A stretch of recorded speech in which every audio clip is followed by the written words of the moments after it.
Hello, everyone. Thank you for being here. Tonight, we are joined by Holocaust survivor Herbert Hane. Please remain muted during the presentation. There will be an opportunity to ask questions at the end. And also, if you feel more comfortable, you can also post your questions in the chat, and we'll be happy to read them for you. So, Herb, whenever you're ready, you can begin.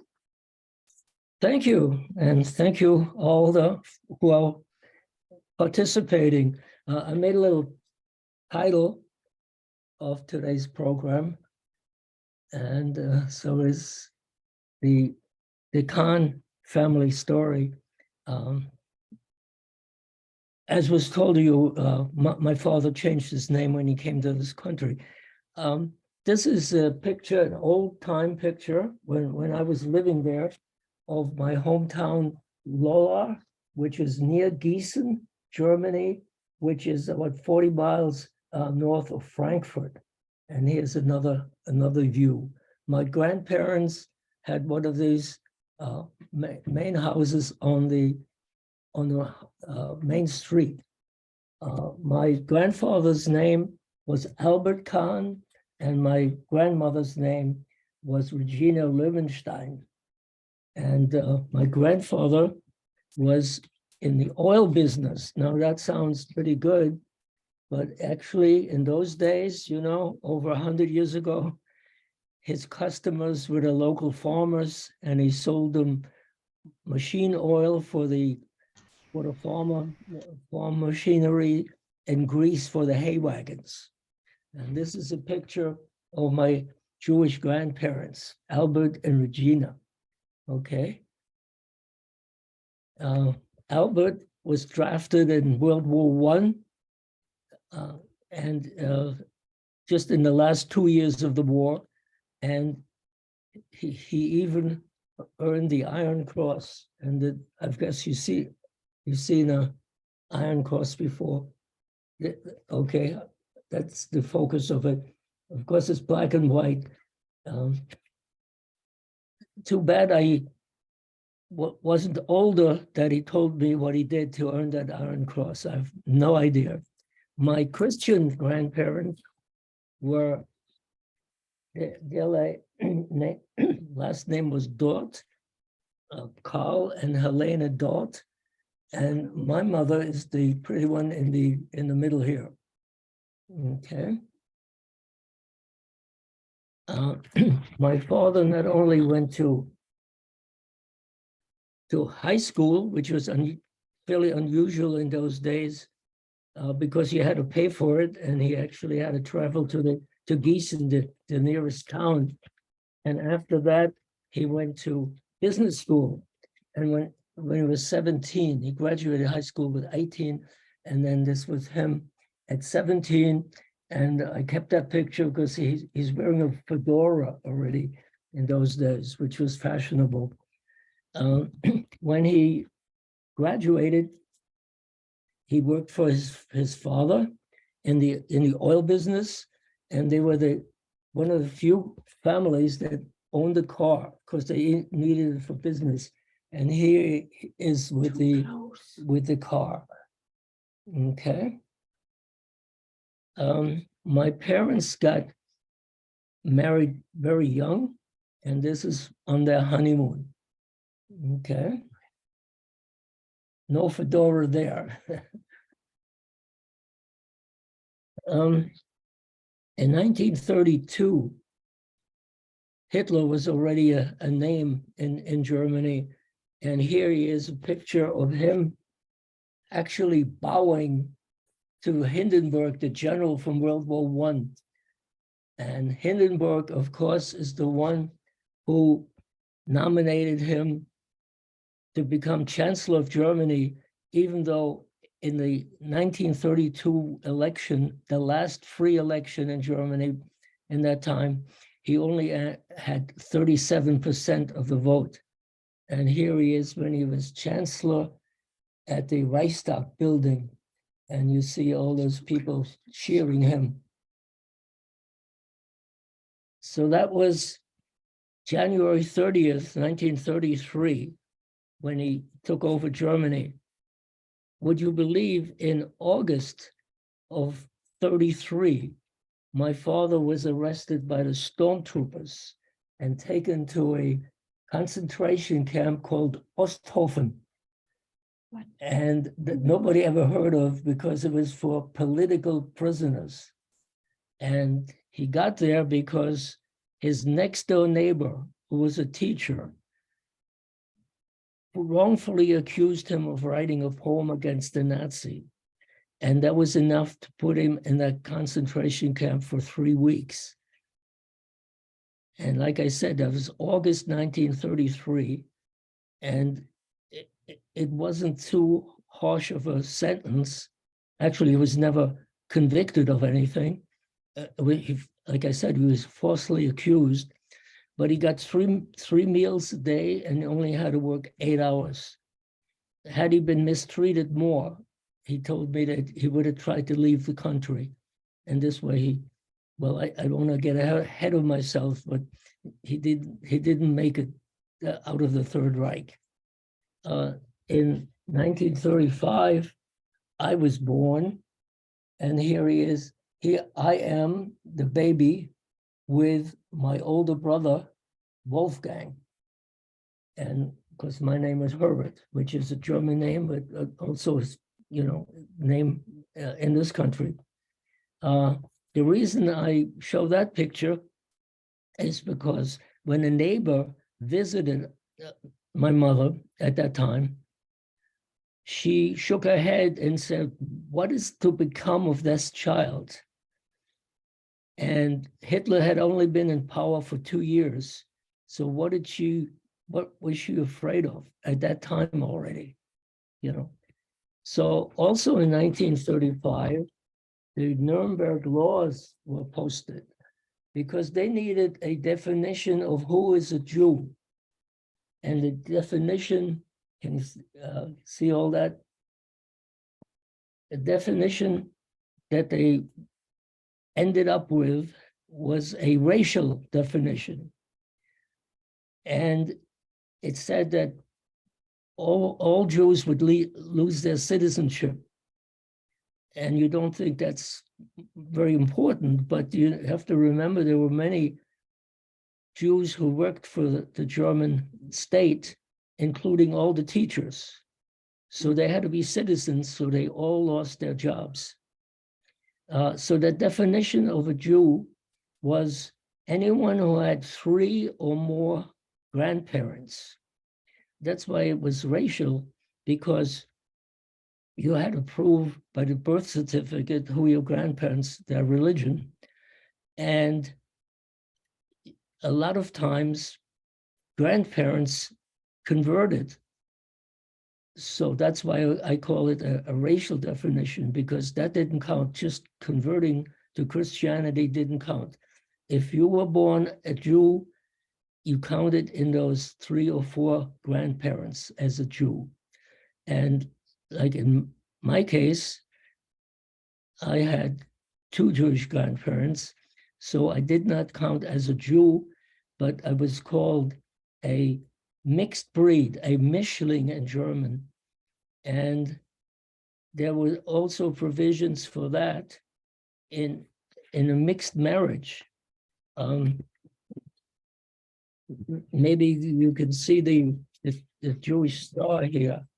I know you can't read all that, but this is the Jewish star, that in a mixed marriage, the Jewish partner had to wear that star like any other Jew. But if the mixed marriage had Christian children, it was called a privileged mixed marriage. So my father was in that situation, since my brothers were raised Catholic. The marriage was called a privileged mixed marriage, and he didn't have to wear that star. A year later, the next year, both my grandfather, there he is again, with a fedora, and my grandfather both lost their sales licenses. And the reason for that was that they had been against the Nazis, and they were still meeting people who were against the Nazis. Well, of course, that was a made-up charge. Also, it included my father, who was had been punished by the Nazis, like I said, without a trial. So the real reason they lost their sales license was because they were Jewish. So he and my grandfather could not work anymore. It took him 6 months to get a job, and he lucked out because he found out that the northern cities in Germany, the harbor cities like Hamburg and Bremen, they were considered free cities like Washington, D.C., and they could still make some of their local laws. And so he found out Hamburg didn't have a law that precluded him from being a licensed salesman. So he got a job from a Dutch oil company. The problem with that job was that the worked out of Hamburg, which is northern Germany. So we had to relocate to Berlin. And of course, Berlin was a big city, and he did very well in that job. This is a picture of what Berlin looked like in those days. And the problem of that was that we had trouble getting an apartment. Hitler was not building houses or apartments. Can you see what he was building? The planes and the tanks. And he was not interested in building apartments. The other problem was that a lot of the Germans would not rent to Jews. Also in that year, in 1936, my aunt, who was Jewish and married to a Jew and had Jewish children, of course, they lived in a different city. That's a picture of her. And they were so harassed by their neighbors that, and they had in-laws in Brazil. So they moved to Brazil. So that they were one of the earliest German Jews to leave Germany in 1936. We finally did get a furnished apartment in Berlin, but the problem with that was the landlord was not only Jewish but Orthodox Jewish and kept kosher. So, and we didn't have a separate kitchen, so my mother had to have all her old dishes and pots and pans because they could not mix them. You can't just wash them to keep kosher. So that was kind of a hardship. Then in 1938, my father lost that job because the Dutch oil company was accused by the Nazis for committing stock fraud. And of course, there was a false charge, but they did not want to fight it in a Nazi court. They knew they didn't have a chance. So they wanted to take my father with them to Holland, which probably wouldn't have made much difference, because later the Nazis took over Holland, but he didn't want to leave Germany, so he was out of a job. He found out then that as a Jew, he had a choice of either being a garbage pick up garbage collector, or work for a construction job, helper on a construction firm. So he picked that because he didn't want to pick up other people's garbage. And he did that work for 3 days only, and he was called into the division director's office. Actually, this was the company was called Siemens, and this is a worldwide, electronic firm, and they were building a factory to build motors for planes, for German fighter planes. So when he was called into the director's office, he really thought, he's going to get fired again or something, maybe something worse. And what happened was the director wore a swastika in the lapel, and like here, politicians wear an American flag. There, if you were a Nazi party member, you wore a swastika in the lapel. And I have a picture of Goebbels, the propaganda minister, and he's wearing this swastika right there. It's really small, and it's on this side. Okay, right there he wore a swastika, so my father was really worried. And the director saw him look at that and said, we published or publicized an opening in the office, and we saw in your records that you were a graduate of business school, and we thought you would apply.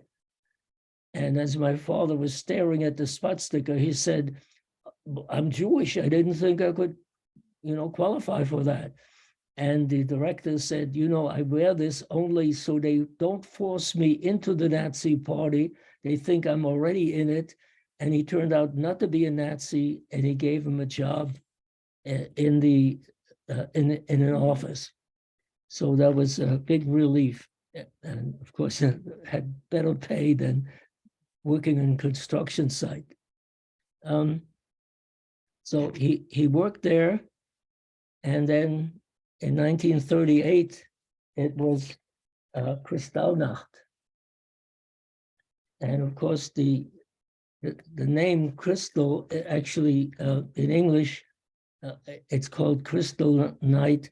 And in English, you usually call it the night of broken glass, because all the Jewish stores had their glass windows smashed. Actually, Goering, who was like a deputy to Hitler, he made up the name of Crystal Night, where they said, the Jews are so rich, they only have crystal glasses to drink from, and they smashed their crystal glasses. And that's why in German it was called Kristallnacht. So in that night, there were 7,500 businesses, Jewish businesses, destroyed. 30,000 Jews were arrested, and my Jewish grandfather was one of them. 91 Jews were killed, even though the idea was not, it was just a pogrom to harass Jews, but still 91 were killed. Some had heart attacks who were included in that. And 267 synagogues were either burnt or destroyed. And this is what my grandfather looked like at that time. He was only 62 years old, and he really looked like an old man already. And he, like I said, he was arrested, and he was taken to Buchenwald concentration camp. That was a whole different story than what my father had to go through. Their heads were shaved off, and he was there for 4 weeks. And he had a promise that he would sell his house and leave Germany. People ask me, well, how did he get out of the concentration camp? Well, that was 1938. It was in the beginning. And one of the things that the Nazis, they tried to do more and more vicious things because they were getting away with it. My grandfather's house on the main street was attacked by the brown shirts, the SA, and they let the Hitler Youth out of school to throw rocks, and they broke all the windows in the house. And of course, the worst thing was that my grandfather was taken to Buchenwald. Also, the Nazis came out with ID cards.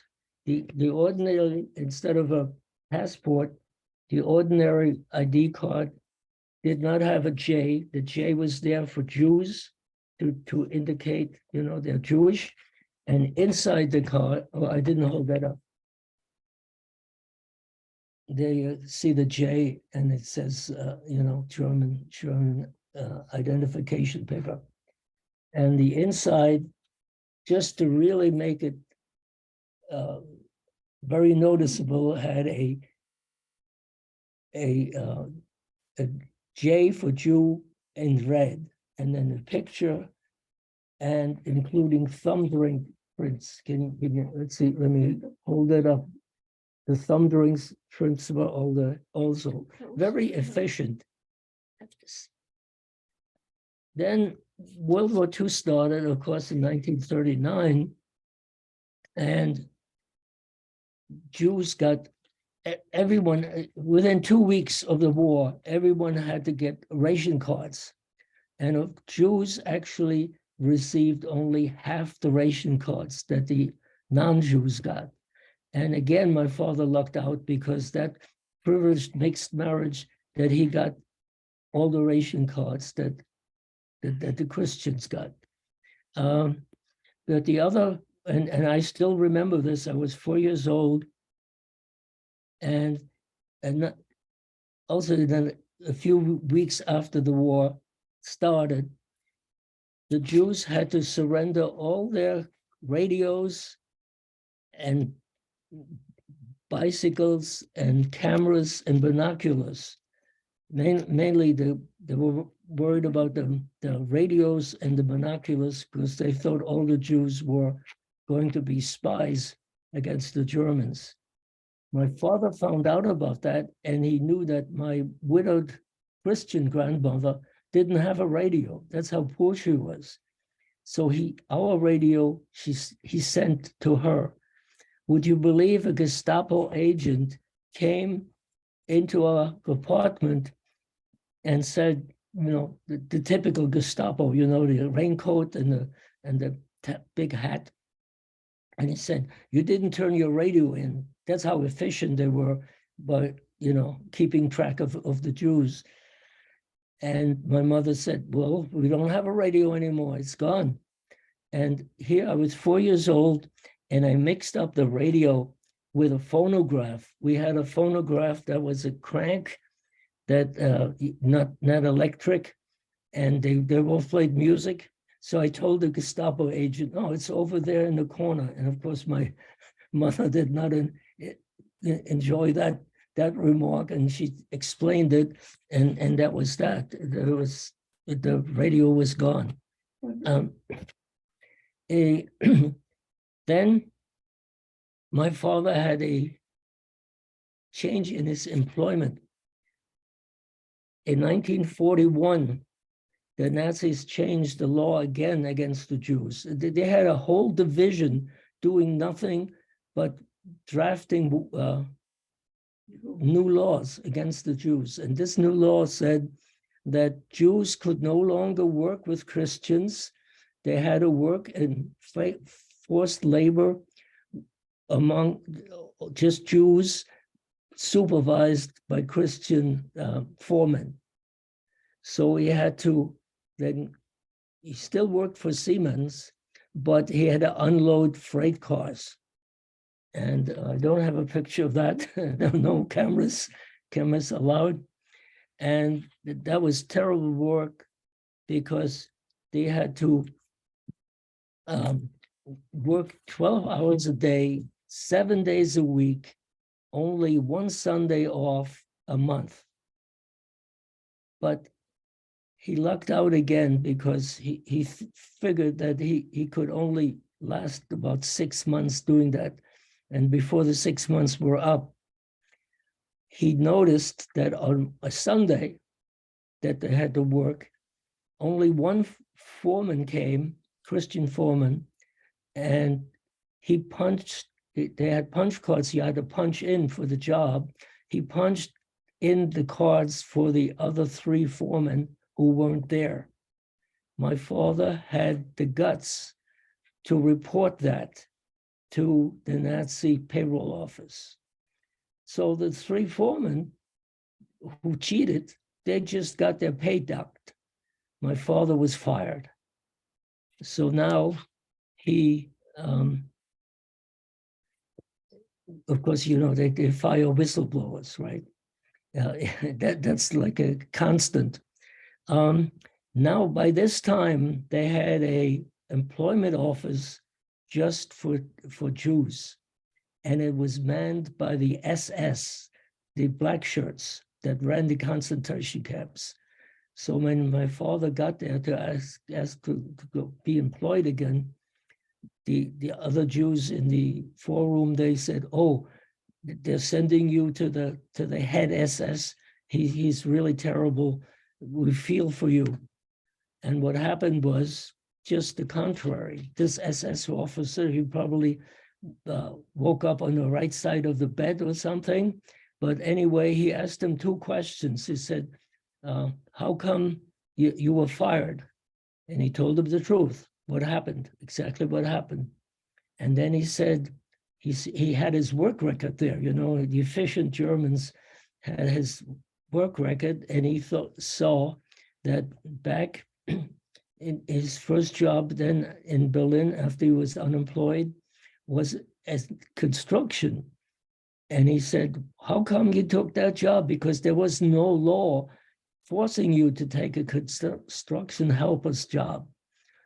And my father just again told the truth and said, I have a family to support. I have 2 sons. And this SS officer probably was brainwashed, and he was such an anti-Semite. He just thought that all Jews are really filthy rich and they wouldn't have to work. And my father explained he did have to work. He had to support the family. So it turns out that this SS officer said, you are the only Jew I can respect, and I'm going to do you a favor. And he got him another office job. Okay. Meanwhile, we still had a very, bad living conditions. We had one small apartment after another. And so my mother actually became a janitor just to get a bigger apartment. And so we had to move again. Here's a picture of my mother. Okay. And so it turned out but that didn't last that long either, because in 1941, she became pregnant and she couldn't do that work. It was an apartment house with 5 stories.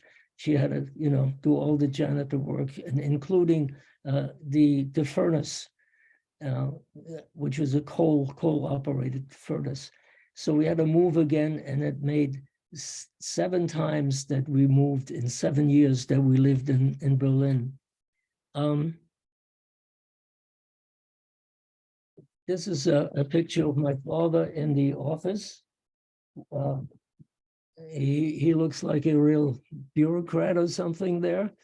The factory that he was assigned to was making uniforms and leather goods for the German army.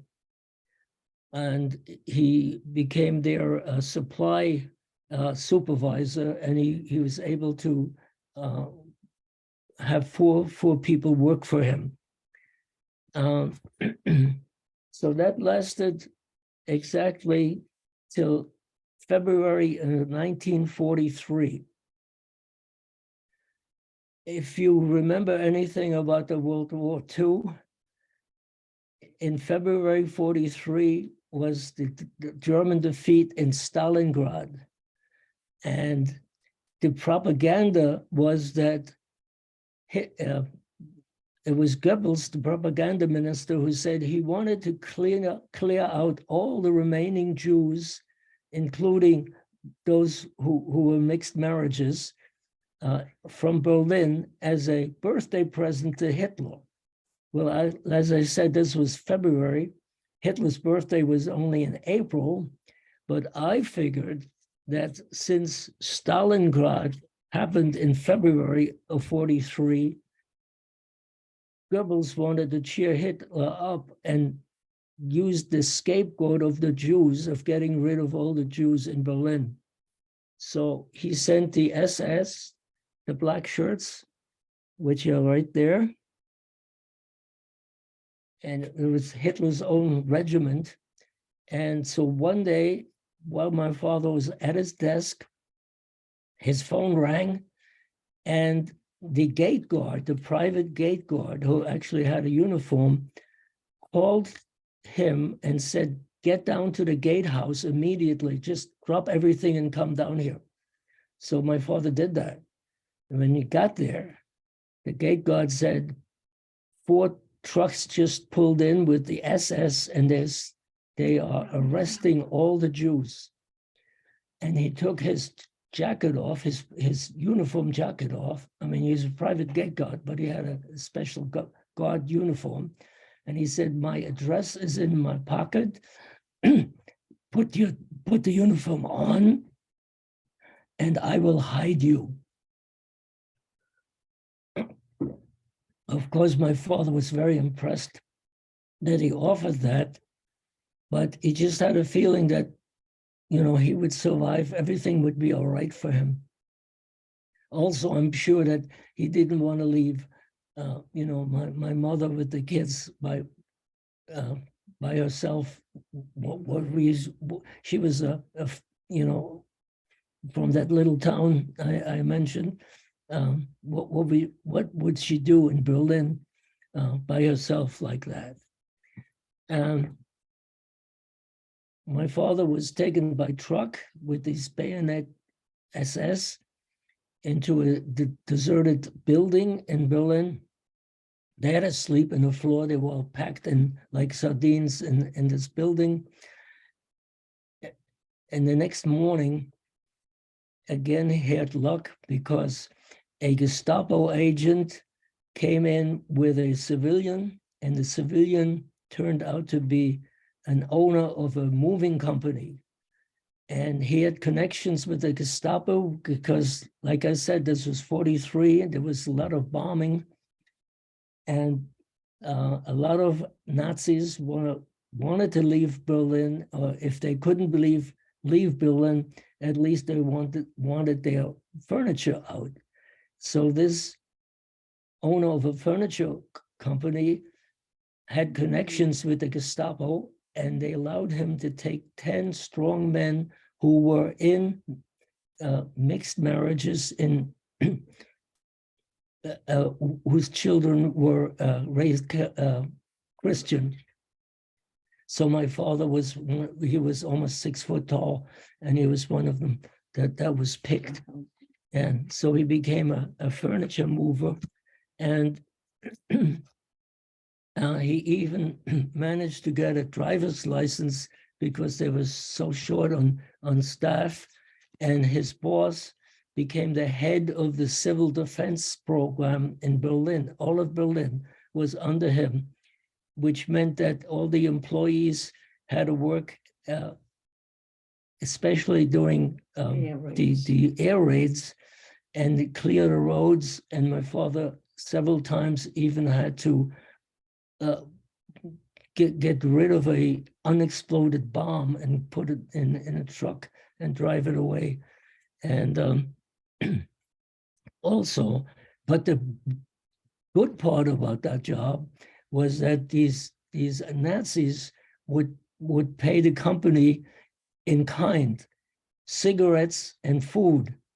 And food was important, even though, like I said, he had the ration cards, but he had to work such long hours that either the stores were closed already, or they didn't have any food left. So it was very important that he got the food, and he also became a chain smoker, which was not so good.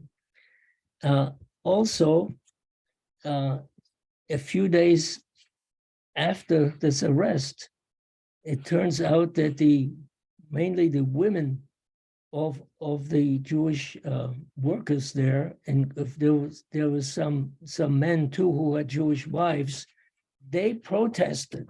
And here's a picture from a book that it's called the, can you read the title there? The Resistance of the Heart. We picked out the SS there guarding them, and these women would not leave. The SS and the local police would scatter them into, they would go into hallways, alleyways, and then as soon as the SS retreated, they would come and they shouted with megaphones and everything, free our husbands, free our wives. And there had never been a demonstration during the whole Third Reich when Hitler was in power. And they were so scared that this demonstration would spread, at least in Berlin. All the Jews who were in mixed marriages were freed. Some had even been sent already to Auschwitz. And that's how important it was for the Nazis to free them. My father seemed to get some information that the Pope was really involved, because these were all mixed marriages with Christian children, and that's why they were freed. Because my father was freed before, because they needed furniture movers. We finally got a bigger apartment because there were so many Jews that had been deported or fled Germany before. So we got a bigger apartment. And one time, a boy my age followed me from school all the way to the apartment house. And when he saw us going in there, he yelled, "You Jew, you Jew." And of course, I've been raised Catholic. I was going to Sunday school, etc., etc. And I said, "No, I'm not." And he just added, he said, "You live in that house." So it turned out that that house was used by the Nazis. In the big cities, they did not organize ghettos for the Jews and crowded them there before they were sent to concentration camps. They crowded them into apartment houses, including 3 and 4 families in one apartment. And that apartment house later was cleared out of Jews.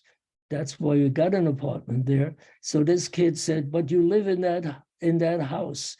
And I found out later, by doing research about it, that it was called the Jew house.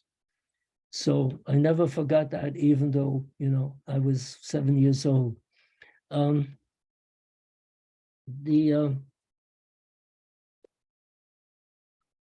When the war ended,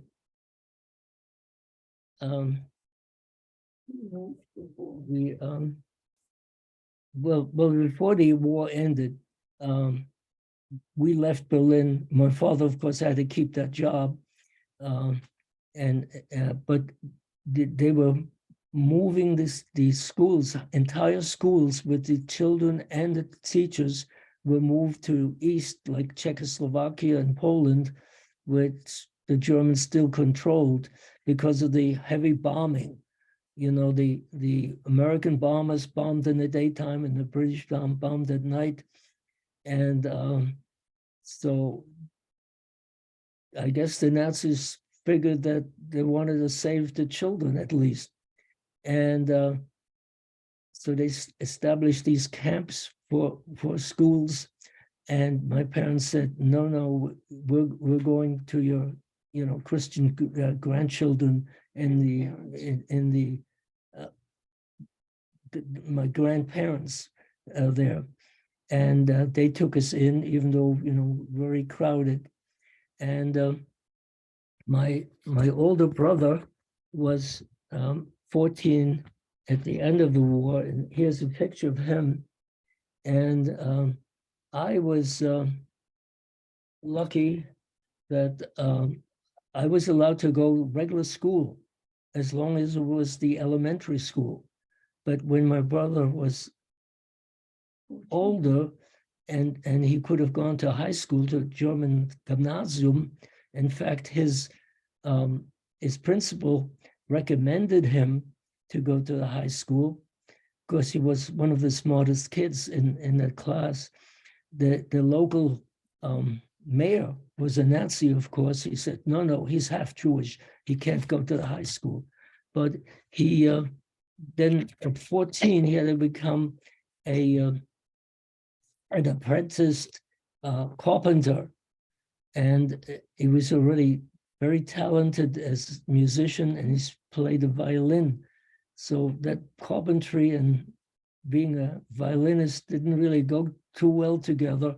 But when we came to this country, he studied music here, and he wound up as a violinist in a symphony orchestra. He played in several symphony orchestras.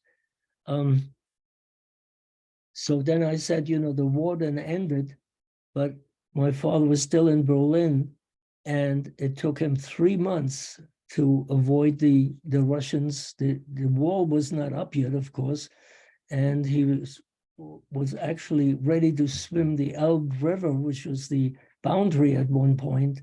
And then, of course, the Russians got more land because the other allies got parts of Berlin. So he lucked out again because he worked for a farmer who had land in the American zone, and the Russians are not dumb. They let the farmers there harvest, even though it was in the American zone, as long as it was their land. And so my father lucked out because there was a German soldier in civilian clothes who switched places with him and went with the farmer who he had a wife in Berlin. He wanted to get to Berlin, and my father, just like he was dressed working for the farmer, he came back to us. Then it was a rude awakening to my father because he found out that none of the Germans were Nazis. Everybody said, oh, I was not a Nazi. In fact, it turned out that in our hometown, only 3 families still spoke to us and were friends with us from all the other friends. And so this hypocrisy, my father just couldn't stand.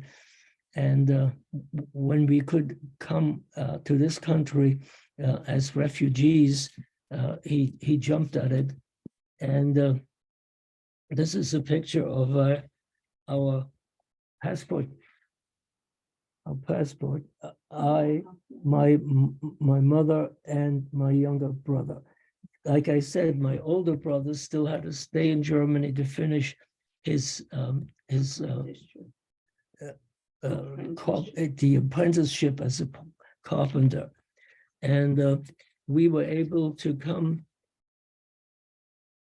in a army troop ship. It was called the Ernie Pyle. Can you see that? A really oil burning ship. It is a Liberty ship. And it was a long trip, 13 days.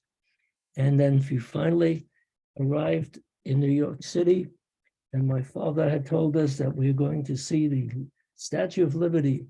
And sure enough, there it was. And that was a terrific scene to see. And we became citizens as soon as we could, within 5 years.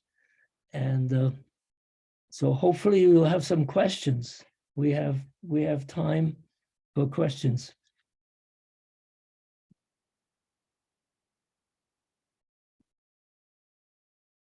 Anybody? Feel free to unmute and ask questions, or if you prefer, you can post them in the chat, and I will be happy to read them for you. I It have was a really question. a great story. I have a question, Herb. Did any of the children who were of the mixed marriages, were any of them conscripted into the German army? Do you know? That's a very good question. In the beginning, some actually volunteered, they would be a job anyway. Yeah. But by 1941, they were all kicked out of the German army Oh, interesting. because Germany was still winning then, Right, Just right, right. after that, it was that poetic justice. They Yeah. kicked them out. And yeah, there's stories about that. So that some in uniform were trying to protect their parents, things like that. Mhm. Right. Okay. Good So the Germans would not accept them as full Germans to be in the Anymore. army at Right, that point. right, Got it. Okay. Thank you. right. This was a Because they wonderful were history. treated Thank like you. I was. Yes, Because I went to elementary school because I was Right. here, and my older brother couldn't go to high school. yeah, that's incredible. Yeah, Oh, yeah, thank right. you. Thank you so much. Someone asked how it felt as a refugee in a new country. Did you experience any prejudice or were you welcomed into the schools and neighborhoods as a youth? Mm. Well, well, we landed in New York, and we were under the auspices of a Jewish organization, and they said, "Well, would you believe that there were no apartments available in New York at that time? Because in America, the same thing happened. They did not build new houses. There was a war going on, and they were going to send us to Boston." And my father said, "Well, I have distant relatives and friends in New York. I'm going on my own." So we had to give up, any assistance from that organization. HIAS was the name of it. And but it's New York, so lots of Jews. In fact, we moved to finally, after having some poor apartments in Manhattan, we moved into Bronx, and there were a lot of Italians and Jews there. I think it was probably 70% Jewish in the neighborhood we lived in. And so the only thing I kind of regret was that my parents did have, Jewish friends who had immigrated earlier, and they had teenage kids, and they wouldn't talk to me. They were so afraid that I would tell them, horror stories. They just, ignored me. So that was something that, I remember. But otherwise, I played with the kids in the neighborhood. I didn't know much about baseball. And of course, I had astigmatism, which I still have. So I wasn't too good in batting. But okay, thank you. Thank you for the question. After the apprenticeship was completed, did your brother join you here? Oh, yes. I kind of, skipped over that. He joined us and studied music at night. So became a concert violinist. Right.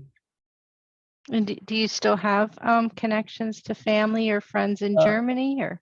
No, both my brothers passed away, and my wife is from Germany, and she has oodles of relatives, from southern Germany. So we've visited there very often.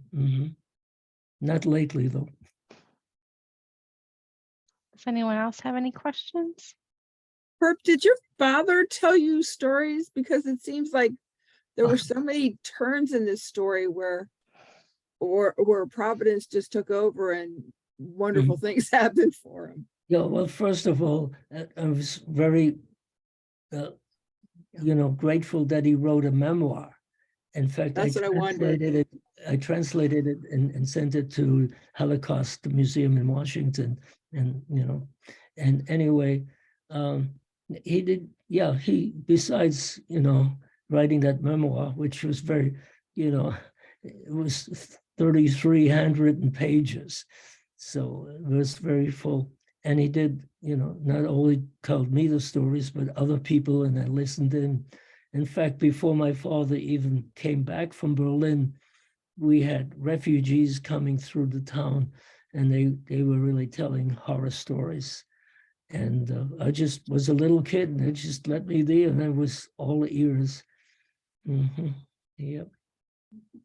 Your story is a story of Were you was your family aware of what was happening in like Buchenwald and Auschwitz? And, Very, very good question. Well, they knew about Buchenwald because my grandfather was there. right, And right, the other, Dachau, the other right.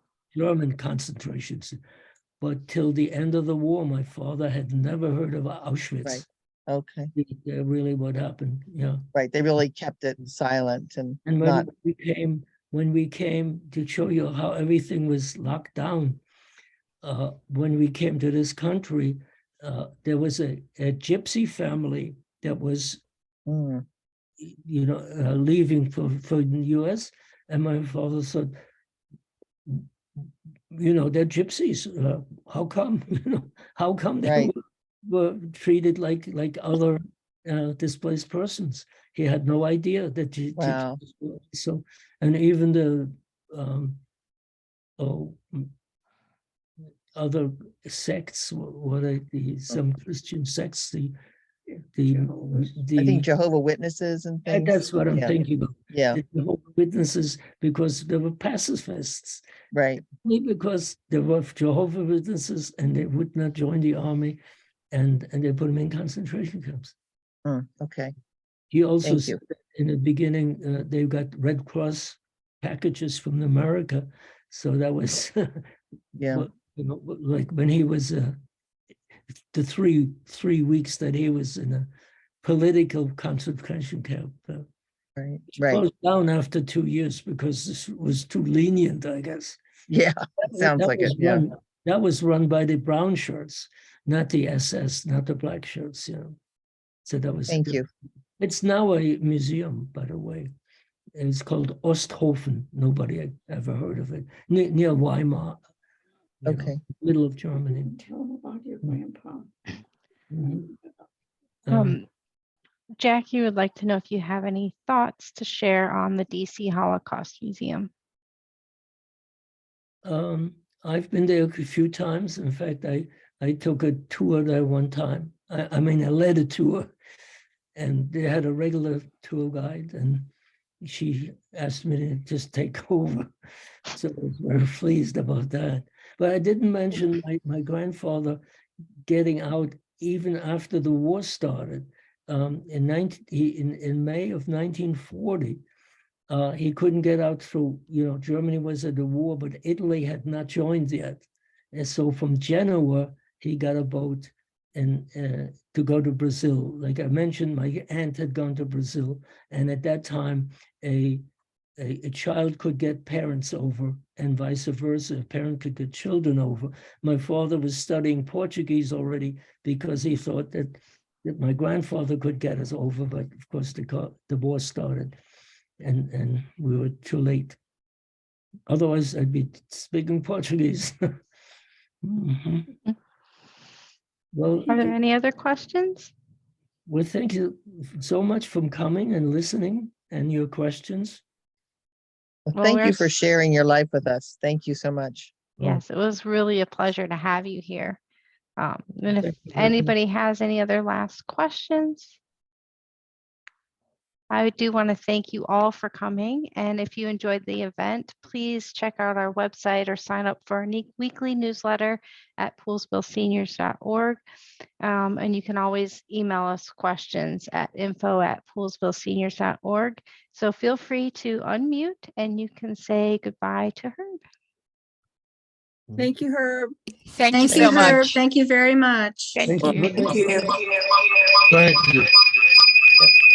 Oops, somebody's repeating. That was the fanfare. That was a new one for me. Well, be sure and join us, Herb, on some of our Zoom presentations. We hope to see you in the audience. Yep. Thanks. Mhm. Okay. Thank you. Bye-bye. Thank you. Bye-bye. Thank you so much. Cancel? Huh, that's different. Just leave